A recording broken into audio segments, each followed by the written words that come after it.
Hello and welcome to Unclouded Eye. I'm Ashley Brooks. And I'm Ty Gowan on the cusp of a new year. Yes, here we go, 2025. We are going to talk about the astrology for this week, and then we're also going to do a little preview for 2025 for you. A little preview? Just a little one. I think it's going to be a big preview. It's a lot. It's all 2025, right?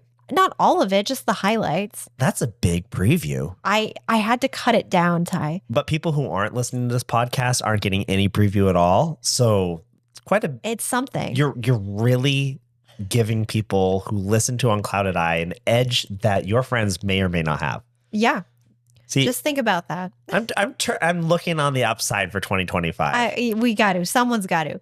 So this is our last mini-sode. Next week, we'll be back to our regular scheduled programming, but we wanted to make sure you have the astrological guidance for the week, just so you're not left in the dark.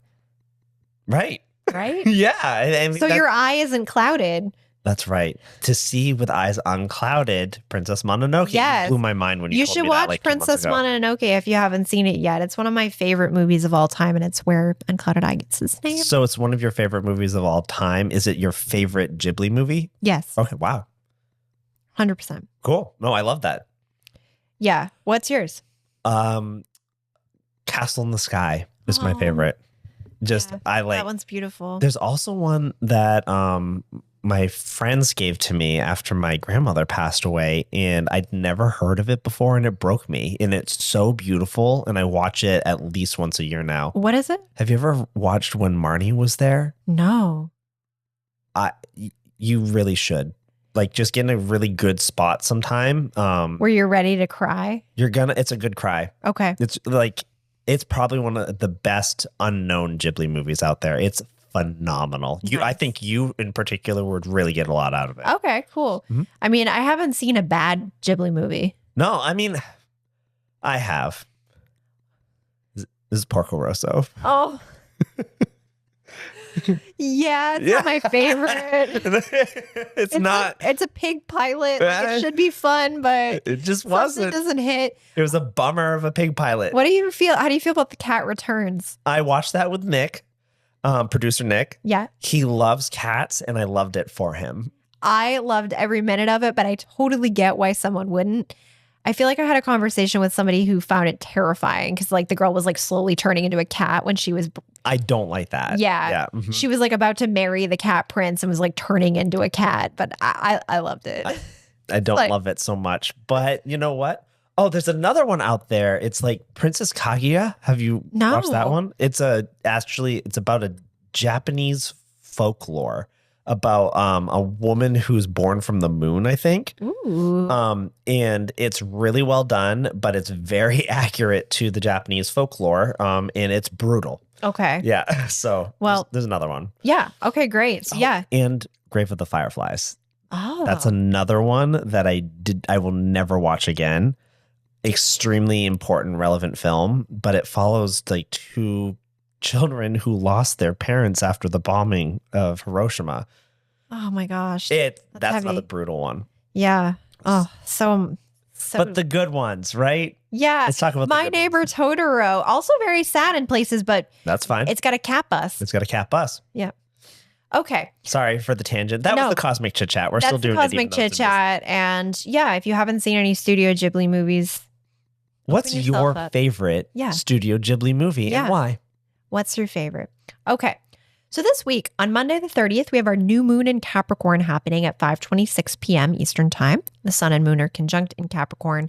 New moon in Capricorn is good for new opportunities regarding like setting goals for yourself, perfect for making those New Year's resolutions, and especially goals related to like ambitions with career or material progress. Mm-hmm. Yes. So it's a good time to set your goals regarding those topics. Tell your boss to set expectations accordingly for your spring raise that's coming around and bonus time. Yeah, or just, even if you're not ready to make that step, new moon's great for planning. So if you're not ready, you can plan it out. Plan what you want to have happen. Okay. Plant the seeds. Plant the seeds now. Tuesday, the 31st, we have a gigantic transit of Pluto sextile the North Node at 12:33 a.m. Okay, why is that a gigantic? Because it's lasts for weeks and it's because Pluto's so slow. Okay. It's been building for the last couple weeks and it's going to continue to be felt as we enter 2025, but it's peaking shortly after midnight on the 31st. So tell me what Pluto's doing with the dragon head. Very transformational. Pluto governs transformation. It governs pulling like the shadow out into the light, and North Node is destiny. So there's possibly big events that are happening this week. This could be a global thing. In fact, I would be surprised if it's not.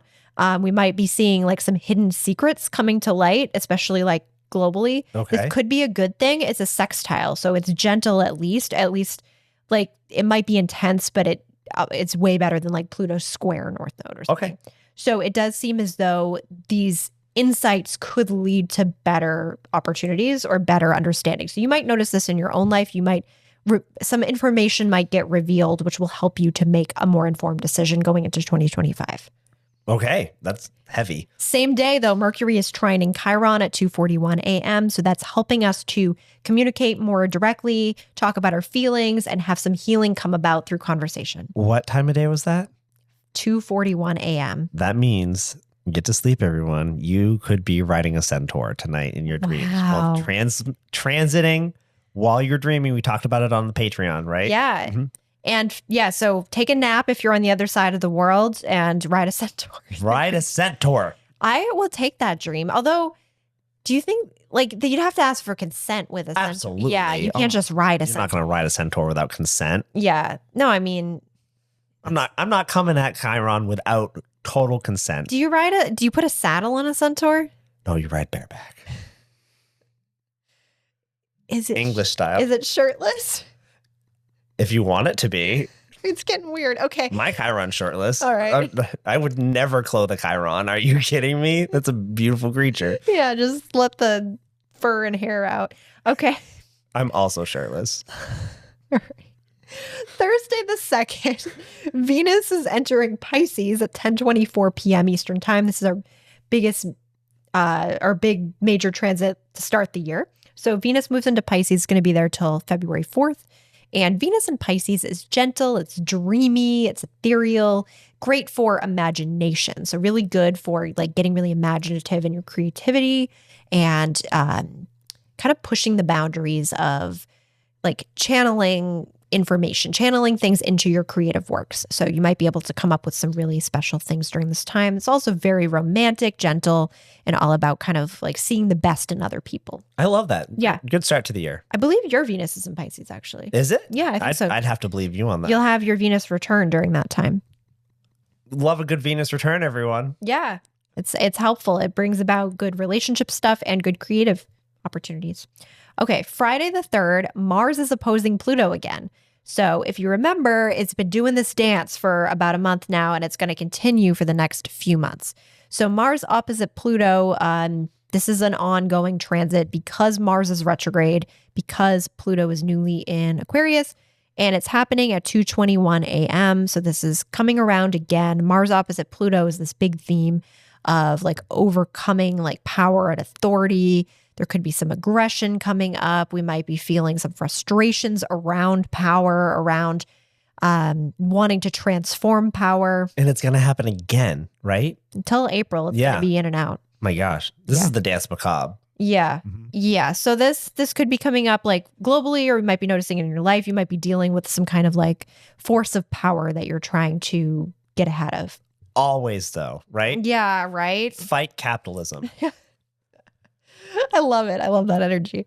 Saturday the 4th, the sun is sextile Saturn at 5:35 p.m. Like this a lot. This is going to help us to be more dedicated, more goal-oriented, and it feels nice to accomplish things. Cool. So it's not like, oh, I have to go do this. It's like, oh, I get to go do that. Like I'm going to go tackle it. And it's going to feel so good to have that done. I need to hold that energy in my life all the time. Yeah. Honestly. Yeah.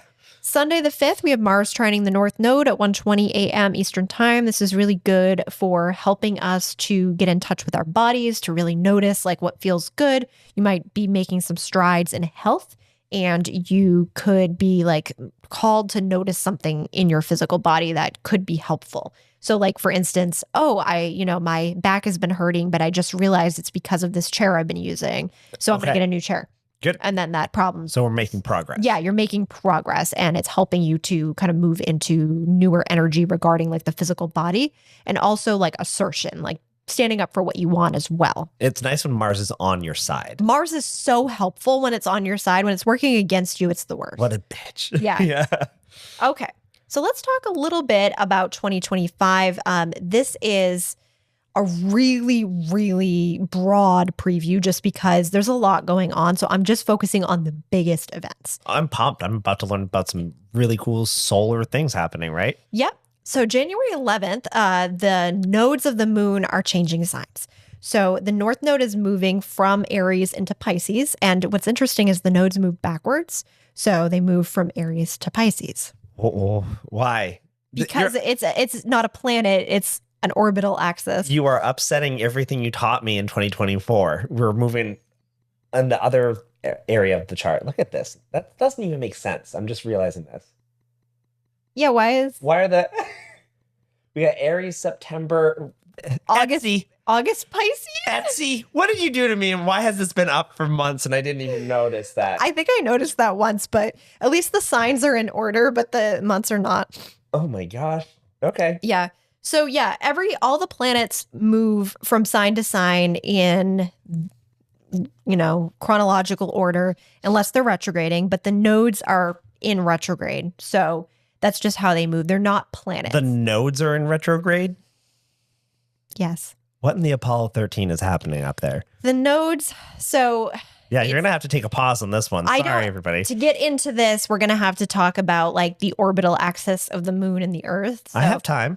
Okay. I don't really, because I have to talk about like 10 transits now, but I will say that we can dive into this deeper, but at some point. But basically, the way that the axis of the moon's orbit, it shifts because of the Earth's shifting orbit as well. So it's very minor, year by year, it shifts slightly. The nodes correspond to where we have eclipses. So that's at the kind of pinnacle point. So for instance, the North Node was in Aries last year. So our lunar eclipse was in Aries. Oh, wow. Yeah. And the South Node was in Libra. So we had our solar eclipse in Libra. You are so smart. Can I just say that? This is so hard, everyone at home. To keep track of all of this stuff and then the rules backdate. It's a very weird fixation. It's I appreciate the compliment, but yeah, I have a very strong astrological fixation. Love it. I'm enjoying being next to it. So as we move into Pisces Virgo, the eclipse axis will change over to Pisces Virgo. So the South Node's moving to Virgo, North Node's moving to Pisces. So there's going to be a solar eclipse in March this year? There will be. I didn't write it down just because there were so many other things happening, but there will be one. It's not going to be a total eclipse that we can see. Okay. Yeah, we're not going to have another one of those for a while where we are. Okay, so February 7th, we have the North Node conjunct Neptune. So this is going to be a really spiritual transit that could open up a lot of intuition for people, but a lot of confusion as well. Okay. So this could be very significant in terms of people kind of going with illusion, but also maybe opening up to spirituality. It's all about having discernment to know what's, not just running with something. Trust your gut. Yeah. Everyone. March 30th, Neptune enters Aries. This is a really big one. Neptune has been in Pisces for a long time, and it's going to be in Aries till 2039. So this is a really big shift. We just had Pluto move into Aquarius. Now Neptune's entering Aries. Now, Neptune in Aries is interesting because the last time it was in Aries was back in the 1860s, and it entered the day after the Civil War started last time. Okay. And I'm not saying there's going to be a Civil War starting. I'm not putting that out there. I'm just saying that it does create more of a revolutionary energy, and usually it brings big events with it. Viva. Yeah. So this could be really positive. We can think about Neptune being a new sort of consciousness, and Aries being kind of a revolutionary consciousness. Yep. So, yeah. Not trying to scare anyone at all by saying that. Oh, no. Nothing on the news would lead you to believe that whatsoever. Nothing. Sorry, everybody. Not one thing. No, it's all good.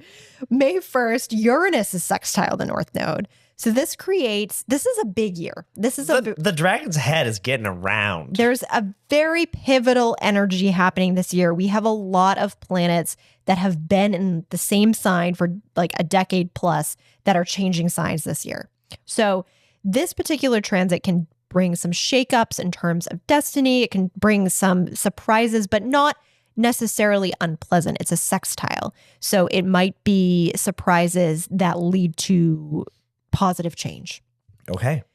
May 24th, Saturn enters Aries. Welcome. Yeah.